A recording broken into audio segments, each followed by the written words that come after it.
तो भाई ये है हॉस्टल के बाहर से कुछ नज़ारे एम्स्टर्डम के। ये है हॉस्टल। सो हाँ, 2 फ्लोर ही हैं, एक ऊपर वाला है और एक नीचे वाला है। स्टे ओके हॉस्टल काफ़ी सेंट्रल है, पास में एक ट्रैम लाइंस भी हैं और बस भी है। काफ़ी अच्छा लग रहा है। काफ़ी दिनों बाद टाइम मिला है बाहर निकलने का, मतलब प्रॉपर्ली घूमने का, वरना काफ़ी फ्रस्ट्रेटिंग हो रहा था कि 5 दिन से घूमे नहीं है। काफ़ी शांत है। इम्पॉर्टेंटली अंग्रेज़ी आती है यहाँ पे भी, सबको आराम से अंग्रेज़ी में बात कर सकते हैं। और अभी मैं आपको रास्ते में दिखाऊंगा यहाँ पे कॉफ़ी शॉप्स। तो कॉफ़ी शॉप्स क्या होती हैं, don't go by the name. Coffee shops है जहाँ पे आपको वीड और हैश मैरिजुआना भाई एनीवे मैरिजुआना और हशीश या हैश मिल जाता है। यहाँ पे लीगल है। पब्लिक स्मोकिंग अभी डिसअलाउ करी है, वरना पहले आप पब्लिकली भी वीड और हैश स्मोक कर सकते थे, अब अलाउड नहीं है पब्लिकली स्मोक करना, बट लीगल है, अभी भी आप रख सकते हो। और यहाँ पे एडिबल्स मिलते हैं, दैट इज़ रियली नाइस। मतलब बेसिकली अगर आपको स्मोक नहीं करना बट आपको ट्राई आउट करना है, या फिर चलते चलते आपको हाई होना है, तो यू कैन बाय एडिबल्स। तो एक केक आता है, उस केक में आपको फ्लेवर में पता चल जाएगा कि उसमें हशीश या marijuana है। मफ़िन्स भी आते हैं, तो मैं आपको दिखाऊंगा अगर कोई कॉफ़ी शॉप मिलती है and they don't have any problem with filming, उनसे पूछ लूँगा मैं, तो मैं आपको दिखाता हूँ।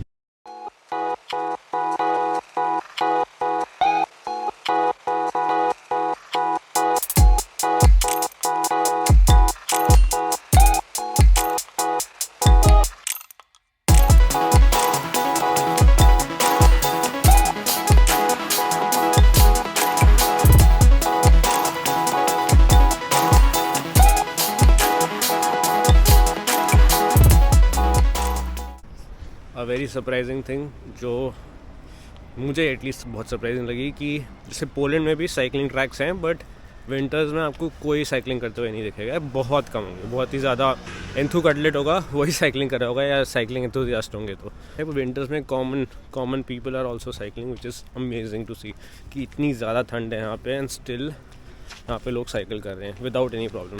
वो देखो अभी सामने आ रहा है कोई साइकिल करते हुए। जो मैं आपको ट्रांसपोर्टेशन का यहाँ बता रहा था कि नॉर्मल पब्लिक ट्रांसपोर्टेशन में भी ट्रैम या बस में आप अपना क्रेडिट कार्ड का यूज़ कर सकते हो। अगर आपका क्रेडिट कार्ड या डेबिट कार्ड, वीज़ा या मास्टर कार्ड का है, तो आप उसको डायरेक्टली टैप कर सकते हो और यूज़ कर सकते हो। तो you can buy a ticket also, या you can directly do the tap वाला फीचर। तो it makes it very very convenient to tap and pay. पहली दुकान 5 मिनट के अंदर आ गई, कॉफ़ी शॉप। अगर आपको रीज़नेबल ग्रोसरीज लेनी है तो यहाँ पे एल्बर्ट हाइन करके ये ग्रोसरी स्टोर है। तो यहाँ पे घूमने के लिए तो काफ़ी चीज़ें हैं। आप कयाकिंग कर सकते हो या कैनोइंग कर सकते हो, मतलब कैनाल के थ्रू अपनी एक बोट चला सकते हो एंड डिस्कवर कर सकते हो सिटी के लिए। That is something that I want to do. वरना यहाँ पे म्यूजियम्स बहुत हैं, और of course it is famous for its कह सकते हो आप sex tourism. Red light district है यहाँ पे, और marijuana और हैश तो है ही लीगल, तो उस चीज़ के लिए फेमस है ही है। साथ में म्यूज़ियम्स यहाँ पे बहुत अच्छे हैं, बहुत पॉपुलर है। एक है एन फ्रैंक म्यूज़ियम और एक है Van Gogh museum. I think about it अगर मुझे म्यूज़ियम विज़िट करना है नहीं, because I am not a very big enthusiast. I don't really like going to museum until unless the entry pass is quite reasonable, और यहाँ पे entry पास बहुत expensive होता है म्यूज़ियम्स का। So personally I will try and go for the kayaking. Winters में there are very few places जहाँ पे kayaking होती है, but still I will basically try to get hang of it. And मैं ऐसे ही चले जा रहा हूँ, I don't have a plan, and that's how I generally explore. या तो 2-3 important जगह होती है जो मुझे पसंद है तो मैं वहाँ जाता हूँ, otherwise if I don't really find something of my interest तो मैं randomly walk करने लग जाता हूँ, just exploring the city like that. अच्छे काफ़ी प्यारे नीट एंड क्लीन घर दिख रहे हैं मुझे यहाँ पे, क्वाइट नाइस। बालकनी छोटी छोटी हैं, good for bachelors accommodation, but काफ़ी सुंदर। विंटर्स के हिसाब से कैनाल की हालत काफ़ी गंदी है कुछ एरियाज़ में। कई एरियाज़ में काफ़ी अच्छी है, बट कई एरियाज़ में काफ़ी गंदी है। मैं एक्चुअली घूमने के साथ साथ अपने लिए जॉगिंग ट्रैक एक्सप्लोर कर रहा था, और मुझे एक बहुत ही प्यारा सा जॉगिंग ट्रैक मिल गया है एकदम कैनाल के बाजू में। और सॉफ्ट है, मतलब यहाँ पे सॉइल है, आप देख सकते हो कंक्रीट नहीं है, तो it's easy on the knees as well.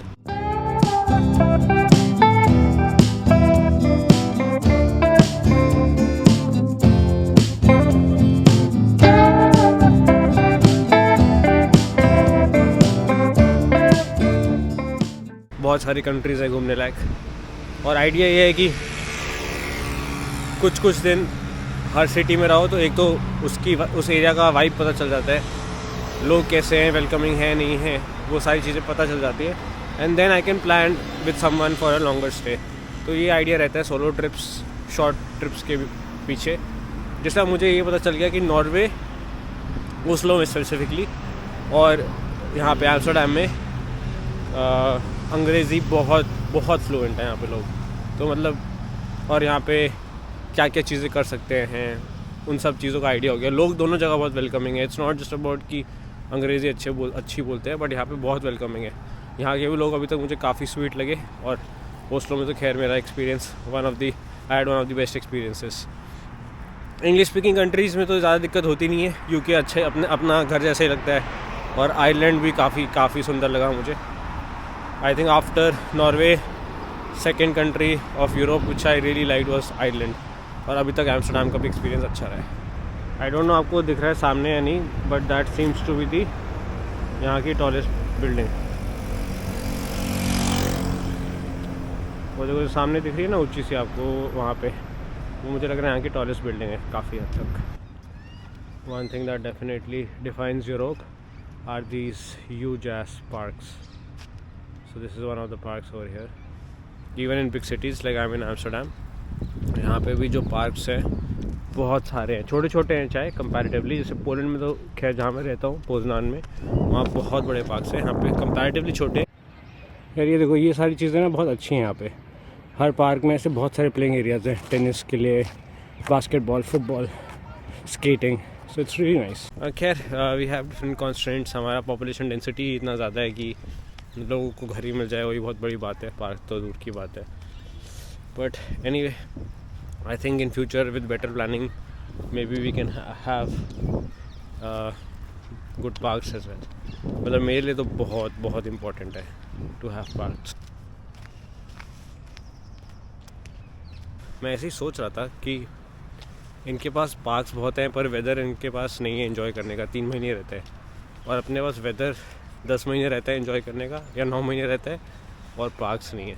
तो खैर, grass is not green on either of the sides.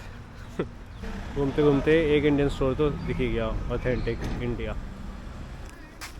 तो ये है ग्रोसरी स्टोर्स, एल्बर्ट हाइन, और दूसरा जो मैंने बताया था उस साइड वो है लिडल। भाई यहाँ पे ना 3 चीज़ें बहुत स्ट्राइकिंग है। एक तो of course the sex tourism and the red light district. उसके अलावा ऑफ कोर्स मैरिजुआना या गांजा, हशीश, ये सब लीगल है। मैजिक मशरूम्स, सिलोसाइबिन, ये सब लीगल है यहाँ पे। बंद इन दोनों को छोड़ के एक्चुअली 2 और चीज़ें हैं। एक है कि यहाँ का cycling culture, it's excellent, I will try and definitely do that. और एक और चीज़ जो है वो है यहाँ पे फ्राइज़। तो जैसे हम नॉर्थ इंडियंस के होते हैं ना, साउथ इंडिया जाते हैं और वहाँ पे अगर हम बिरयानी मंगाते हैं तो 1 किलो हम बोलते हैं चावल दे दिए, हमें इतनी आदत नहीं होती चावल खाने की। तो यहाँ पे फ्राइज़ 3 यूरो की भी अगर आप फ्राइज़ मंगाओगे तो इतना खाने को मिलेगा आपको कि पूरा आपका एक दिन का मील कंप्लीट हो जाएगा। मतलब भर भर के 1 किलो फ्राइज़ दे देते हैं। तो ये चीज़ का ध्यान रखना, अगर साइड्स में फ्राइज़ मिल रहा है तो अलग से फ्राइज़ मत ऑर्डर करना। It is the serving size is huge, बहुत बहुत ज़्यादा। होटल की बहुत अच्छी बात ये है कि सामने आपका होटल है, वहाँ पे ये आपका होटल, और इसी के पास आप रेंट कर सकते हो यहाँ पे साइकिल स्टूडियो बाइक से।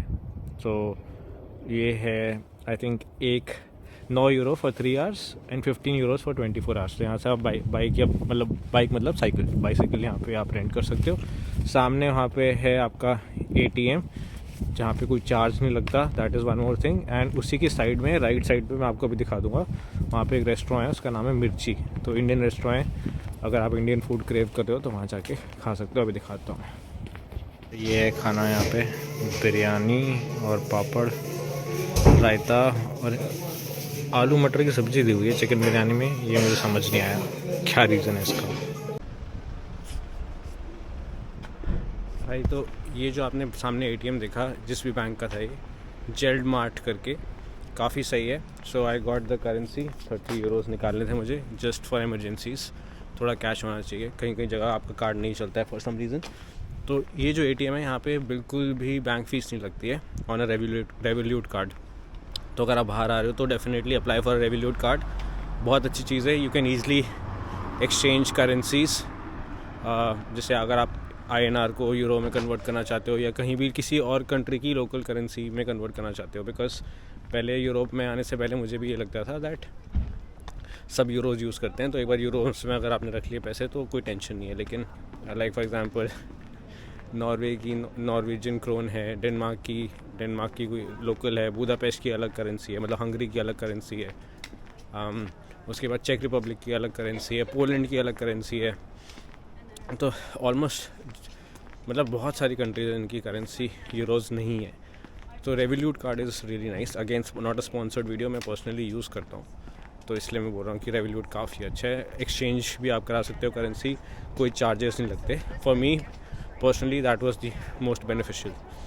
तो HDFC या ICICI का फोरेक्स कार्ड यूज़ करने के बजाय आप ये यूज़ कर सकते हो for small amounts for sure.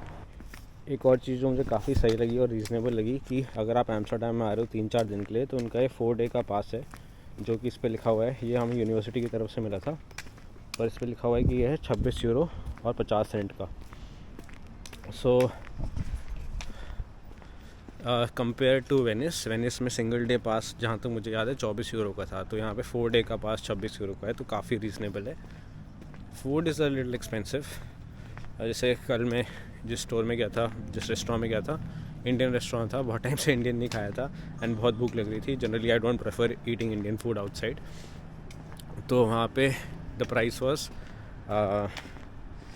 मेरा आया था, मैंने लिया था चिकन टिक्का या चिकन रोगन जोश और बटर नान और मैंगो लस्सी एंड 26 यूरो तक का आया था price. Not very expensive but not very cheap also. तो ये सामने आपका है सेंट्रल स्टेशन एम्स्टर्डम का। कहीं से भी आप आओगे generally this is the central location, सब कुछ इसके आसपास लोकेटेड है। आप इसको सिटी सेंटर भी बोल सकते हो। और मुझे पता नहीं था कि बट क्योंकि मैं शाम में आया था सेंट्रल स्टेशन, तो सेंट्रल स्टेशन के पास ही वहाँ पे एक दुकान है पैनकेक्स एम्स्टर्डम। सो एम्स्टर्डम के basically pancakes are really famous, so I am gonna try, और मेरे को बहुत पसंद है पैनकेक्स। और एक और चीज़ है यहाँ पे बिटर बॉलन करके, इट्स अ स्नैक बार, जो अपना राम लड्डू होता है, जैसे वो दाल का बना होता है, इसमें वो राम लड्डू मीट का बना होता है बेसिकली, उसको बिटर बॉलन कहते हैं। राम लड्डू जो किसी मीट मिक्स का बना होगा, अब वो चिकन भी हो सकता है, पोर्क भी हो सकता है, बीफ भी हो सकता है, वो आपको ध्यान रखना पड़ेगा if you are selective in what kind of meat you like, या आपका रिलीजन कौन सा मीट अलाउ करता है। सो हाँ, अभी के लिए मैं जा रहा हूँ pancakes Amsterdam. I will try the pancakes and let you know कैसा है। यहाँ पे एक फ़नी चीज़ जो मैंने नोटिस करी कि अगर आपको इनिशियली याद हो, ट्रैम में आप पीछे से चढ़ते हो और आगे से उतरते हो, बट अभी मैंने यहाँ पे बस ली एंड बस का सीन उल्टा है। बस में आप पीछे से आगे से चढ़ते हो और पीछे से उतरते हो, तो यूनिफॉर्मिटी की थोड़ी यहाँ पे कमी है फॉर श्योर। और अभी मैं यहाँ पे बाइक भी रेंट करने का सोच रहा हूँ। Of course it's called the bike city, तो बाइक रेंट करनी तो बनती है।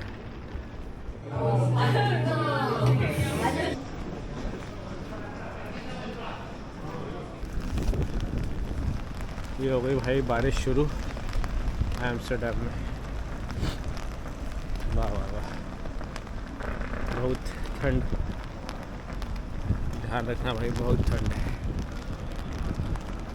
भाई। तो मैं एक जगह आया हूँ यूरो पब करके, और यहाँ पे अगर मैं बियर के ऑप्शंस दिखाऊँ तो ऐसे ऐसे हैं जो मैंने आज तक कभी नहीं सुने। For beer enthusiast, Guinness is there, is a very famous Irish beer. और मुझे जो बहुत पर्सनली अच्छी लगती है, इसमें 7% अल्कोहल है, this is called La Trappe Dubbel. पर एक ट्रिपल भी आती है, तो मैंने इससे पहले ट्रिपल पी है, वो 8% अल्कोहल होता है उसमें, और भाई क्या बियर होती है, मतलब कड़वी भी नहीं लगती है एंड 8% अल्कोहल होता है उसमें। तो आई डेफिनेटली रिकमेंड यू। अभी यहाँ पे the last option is La Trappe Dubbel, तो मैंने डबल लिया है, मैंने Tripel is also there. So और बाकी मैंने यहाँ का बिटर बालन तो ऑर्डर कर ही दिया है, तो I am just waiting for that. ये भाई Chintu from RWTH Aachen and Assam, La Trappe Dubbel, और इसका नाम है वीहेन स्टेफन, ये थोड़ी माइल्ड है, 4.5% अल्कोहल है, इसमें है 7%। ये बेटर बालन, यहाँ की लोकल फेमस स्नैक।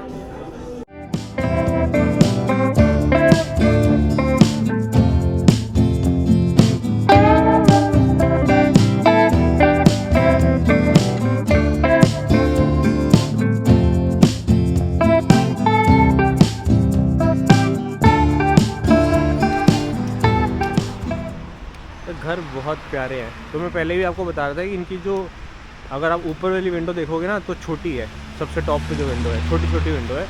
तो ये एक इम्प्रेशन देने के लिए होता है कि वो बिल्डिंग लंबी लगे। ये मज़ा आ जाता है देख के ना। समर्स में भी लोग, सॉरी विंटर्स में भी लोग मतलब ज़बरदस्त साइकिलिंग कर रहे हैं। शायद सबकी साइकिल ओपन है। और ये है अपना हॉस्टल।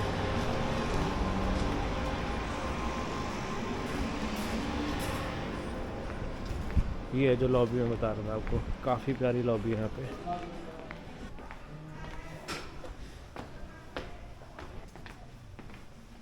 और ये है फर्स्ट फ्लोर के एंट्रेंस।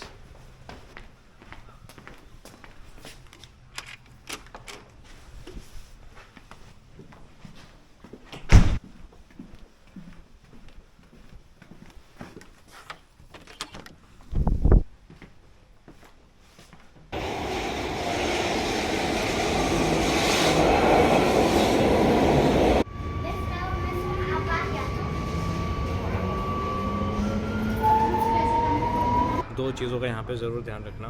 एक कि जब भी यूरोप में ना ट्रेन सर्विसेज जो होती हैं कभी भी डिस्टर्ब हो जाती हैं, या तो स्ट्राइक हो जाता है, प्रोटेस्ट हो जाता है, या फिर कभी कभी ये एकदम से सर्विस स्टार्ट हो जाती है, रेलवे ट्रैक्स की सर्विसिंग स्टार्ट हो जाती है। तो आज मेरे साथ ऐसे ही हुआ, पर मैं टाइम पे निकला था तो इसलिए मैं पहुंच पाया। तो एक डायरेक्ट ट्रेन है सेंट्रल स्टेशन से, जो एम्स्टर्डम का सेंट्रल स्टेशन है, वहाँ से डायरेक्ट ट्रेन है, 15-20 मिनट लेती है, एयरपोर्ट पहुँचा देती है। तो वो आज ट्रैक बंद था।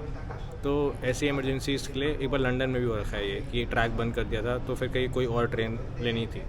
पर ऐसा होता है कि जनरली जब भी ट्रैक बंद होता है एक ऑल्टरनेटिव स्टार्ट कर देते हैं। जैसे कभी बस स्टार्ट, जैसे लंदन में बस स्टार्ट कर दी थी, यहाँ पे एक ऑल्टरनेट ट्रेन स्टार्ट कर दी थी, लेकिन 2-3 ट्रेन स्विच करनी पड़ी थी, तो ज़्यादा टाइम लग गया था।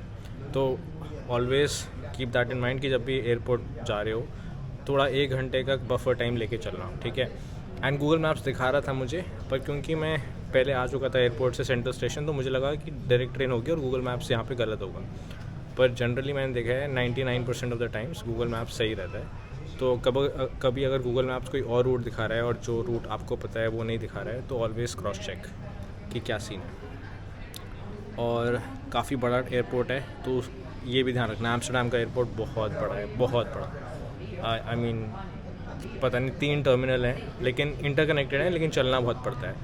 तो इस चीज़ का भी ध्यान रखना कि चेक इन काउंटर से आपको अपने गेट तक पहुंचने में 15 से 20 मिनट भी लग सकते हैं। तो लेकिन ये इंटरकनेक्टेड है, ये अच्छी बात है। तो आपको ऐसा नहीं है कि अगर आपकी किसी और टर्मिनल से फ़्लाइट है तो आपको किसी और एयरपोर्ट पे जाना है, इधर ही आना है आपको, लेकिन यहाँ से फिर आपको चल के वॉक करना पड़ेगा आगे। और मैं अब ये हूँ डिपार्चर टर्मिनल 1 में। यहाँ पे 3 टर्मिनल्स हैं, 1, 2, 3। I am at departure terminal 1।